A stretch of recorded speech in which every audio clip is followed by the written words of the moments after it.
Hello, welcome to the first class of business economics.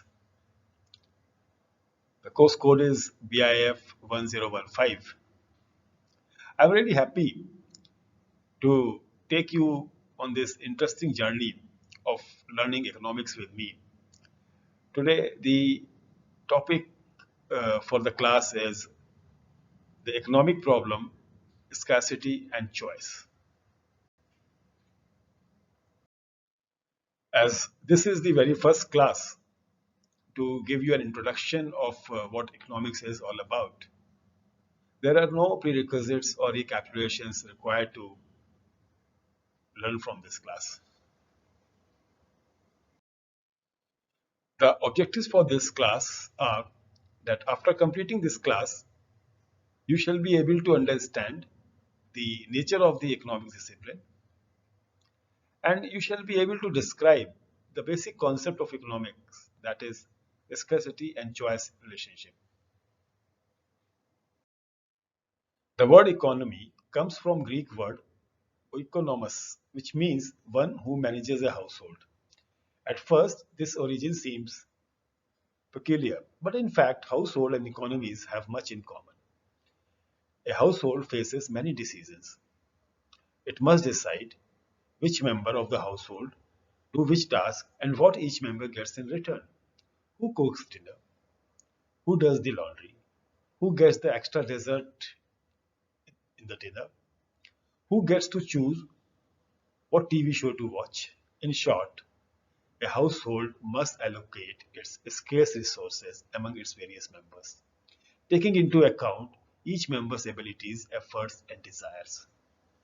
And this is the very beginning of the understanding of economics. Economics is study of mankind in ordinary business. So wrote Alfred Marshall, the great 19th century economist, in his textbook Principle of Economics. Although we have learned much about economics since the time Marshall wrote this, but this definition of economics is as true today as it was in 1890 when this was written. Now, why should you study in the beginning of 21st century economics the way it is today? There are certain reasons. The very first reason to study economics is that it will help you understand the world in which you live. There are many questions about economy that might spark your curiosity.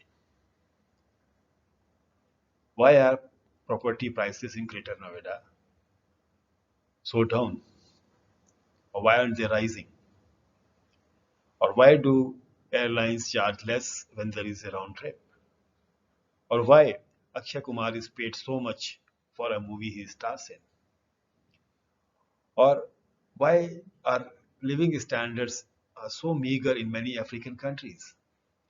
Why do some countries have high inflation and while others have stable prices?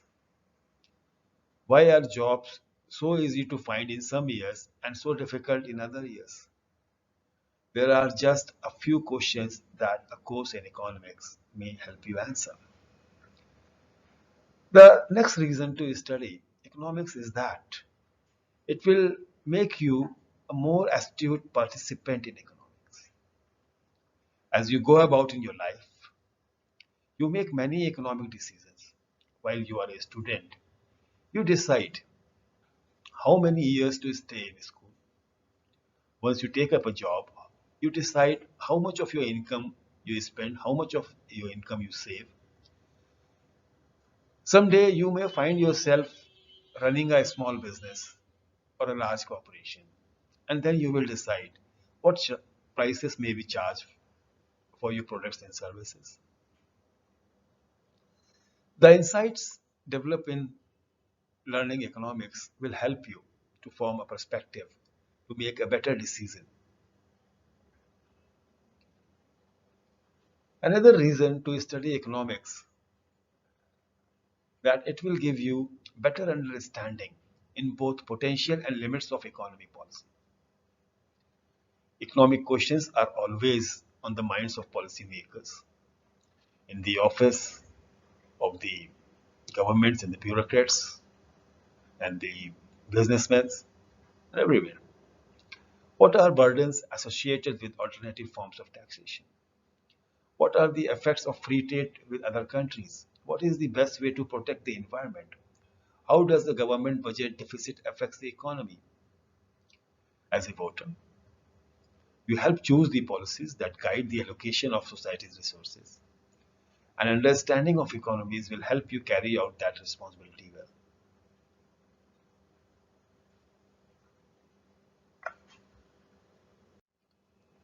Thus, principle of economics can be applied in many parts of situations of life.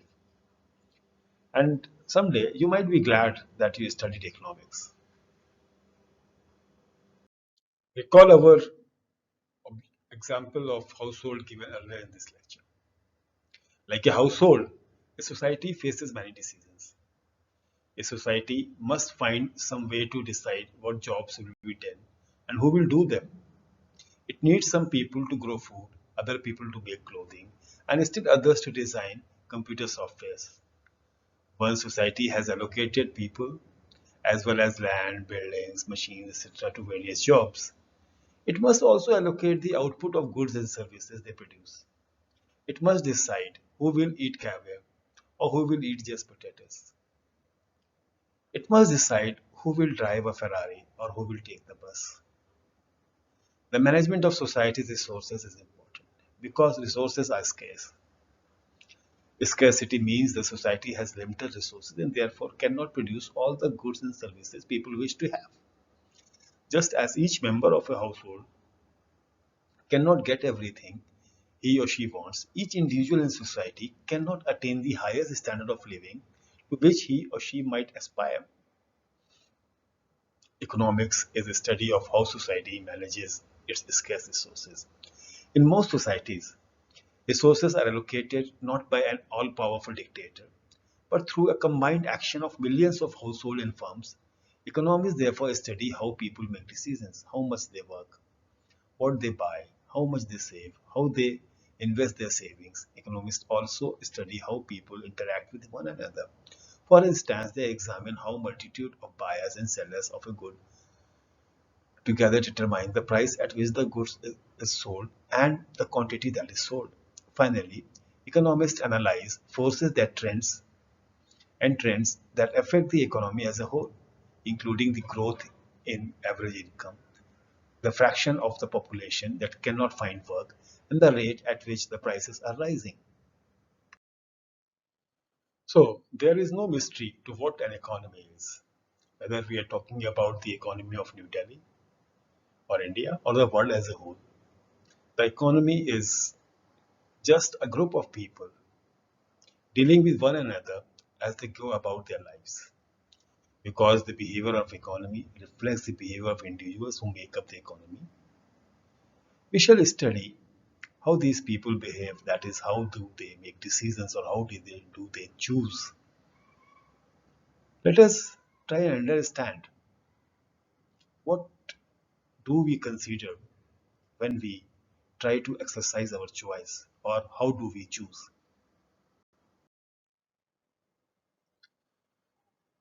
In exercising our choice, there are several principles we use. The first may be said to be that we face trade-offs. You may have heard of the old saying that there are no free lunches, and there is much truth in this adage. To get one thing that we like, we actually have to give up another thing that we like. Making decisions requires trading off one goal against other. Consider a student who must decide how to allocate her most valuable resource, her time.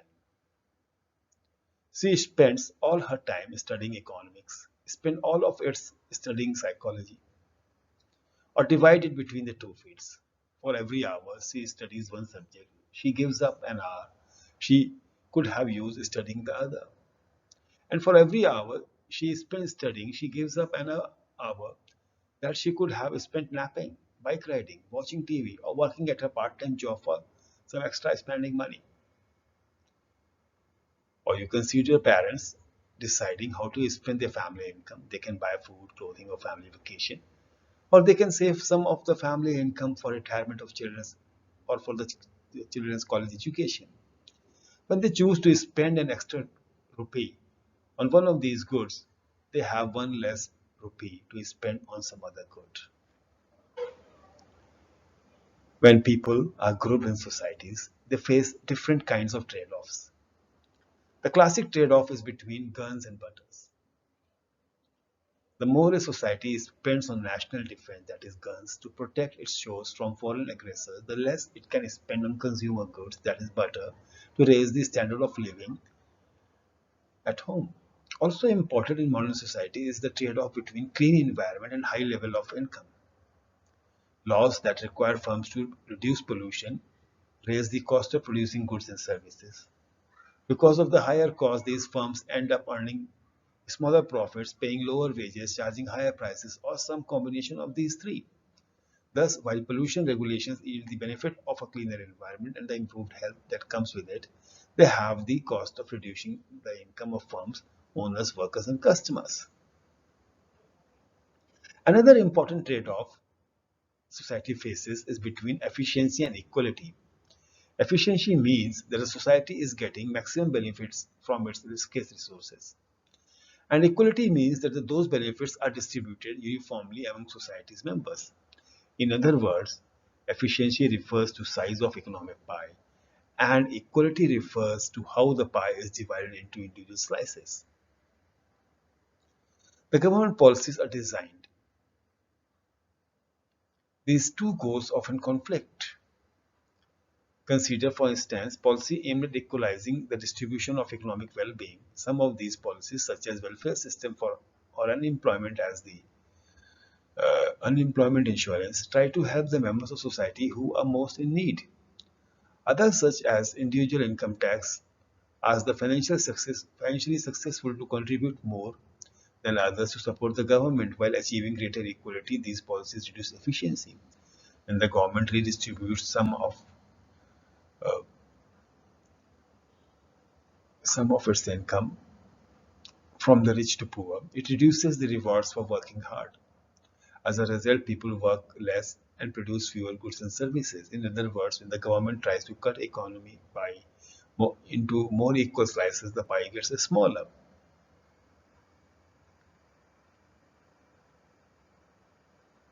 So, nonetheless, people are likely to make good decisions only if they understand options they have available.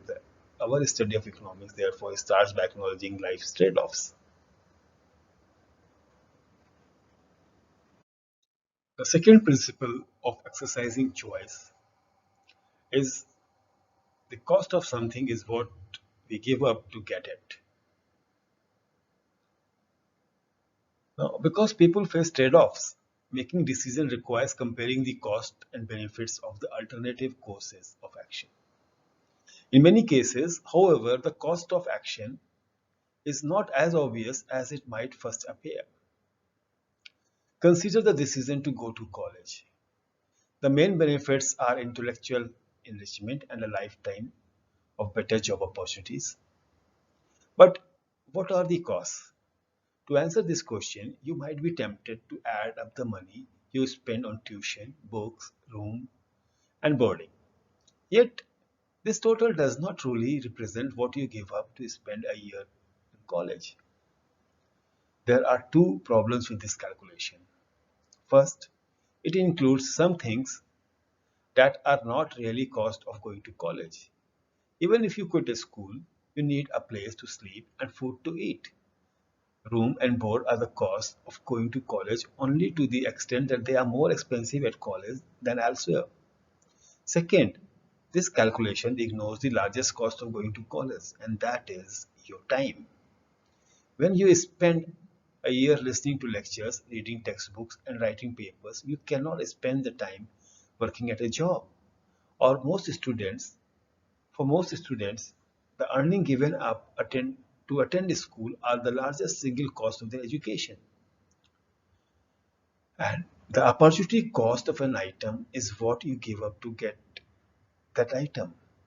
When making any decision, decision makers should be aware of the opportunity cost that accompany each possible action. In fact, they usually are.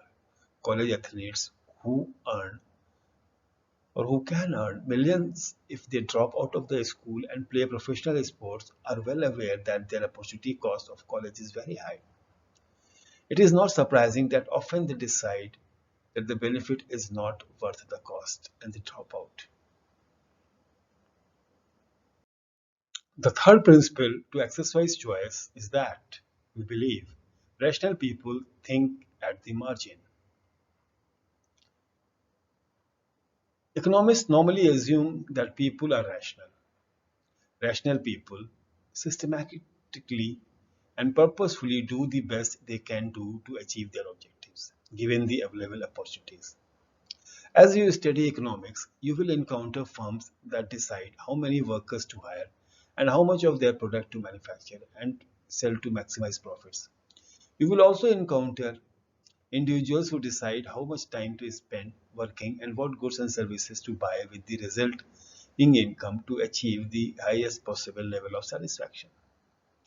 Rational people know that decisions in life are rarely black and white, but usually involve some shades of gray. At dinner time, the decision you face is not between fasting or eating like a pig, but whether to take that extra spoonful of mashed potatoes.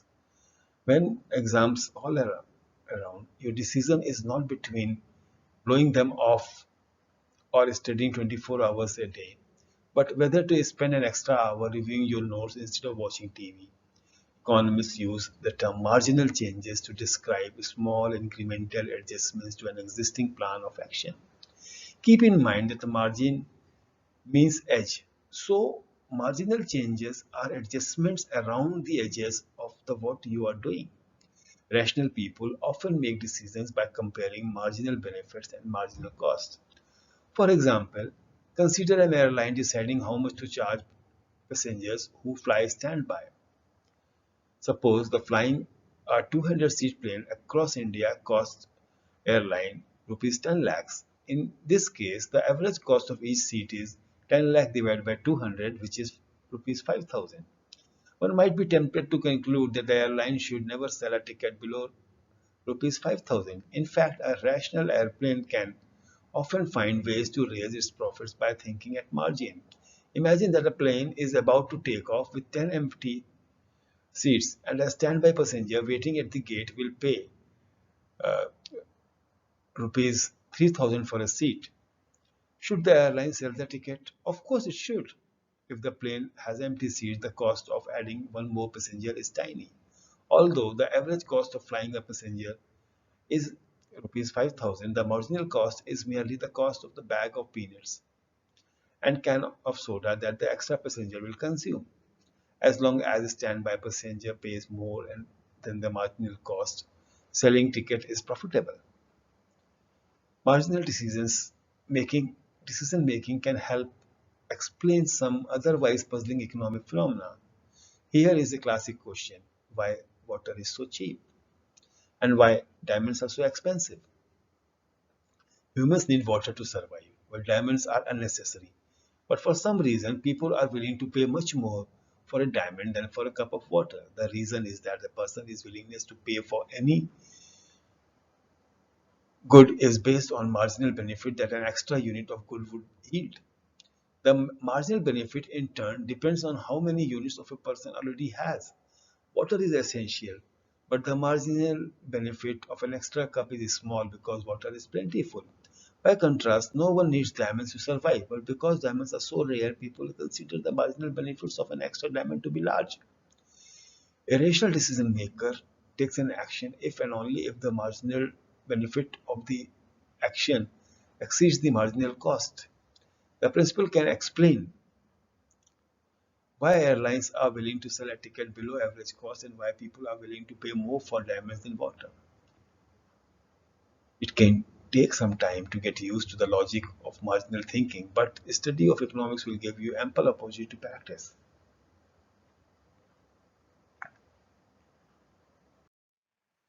Fourth principle of exercising choice is that the people respond to incentives.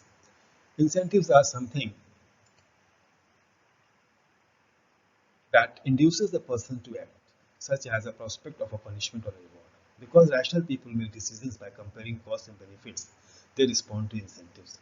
You will see that incentives play a central role in the study of economics. An economist said in the past, people respond to incentives and the rest is commentary. Incentives are crucial to analyze how market works. For example, when the prices of an apple rises, people decide to eat fewer apples. At the same time, apple orchards decide to have more workers and harvest more apples. In other words, a higher price in the market provides an incentive for buyers to consume less and an incentive for sellers to produce more. As we will see, the influence of prices on the behavior of consumers and producers is crucial for how a market economy allocates scarce resources. When policymakers fail to consider how their policies affect incentives, they often end up with unintended consequences. For example, consider public policy regarding auto safety. Today, all cars have seat belts, but this was not true 50 years before. In 1960s, Ralph Nader's book Unsafe at Any Speed generated much public concern about auto safety. And the US Congress responded with laws requiring seat belts as standard equipment on new cars.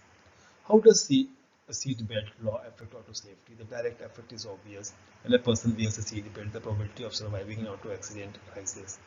But that's not the end of the story because the law also affects behavior by altering incentives. The relevant behavior here is that the speed and the care with which the drivers operate their cars. Driving slowly and carefully is costly because it uses drivers' time and energy. When deciding how safely to drive, rational people compare, perhaps unconsciously, the marginal benefit from safer driving to the marginal cost. As the result, they drive more slowly and carefully when the benefit of the increased safety is high. For example, when the road conditions are icy, people drive more attentively and at lower speeds than they do when the road conditions are clear. Consider how a seat belt law alters a driver's cost benefit calculation. Seat belts make accidents less costly because they reduce the likelihood of injury or death. In other words, seat belt reduces the benefits of slow and careful driving. People respond to seat belts as they would to an improvement in the road conditions by driving faster and less carefully. The result of a seatbelt law, therefore, is a larger number of accidents. The decline in the safe driving has a clear adverse impact on pedestrians, who are more likely to find themselves in an accident, but unlike the drivers, don't have the benefit of added protection. At first, the discussion of incentives in seatbelts might seem like an ideal speculation. Yet in classic 1975 study, economist Sam Perelman argued that the auto safety laws have had many of these effects. According to Perelman evidence, these laws produce both fewer deaths per accident and more accidents. He concluded that the net result is little change in number of drivers' deaths and an increase in number of the pedestrian deaths. Perelman analysis in auto industry is an offbeat example of general principles that the people respond to incentives. When analyzing any policy, we must consider not only to direct effects but also the less obvious indirect effects that work through incentives. If the policy changes incentives, it will cause people to alter their behavior. So this is how people exercise choice when they are forced to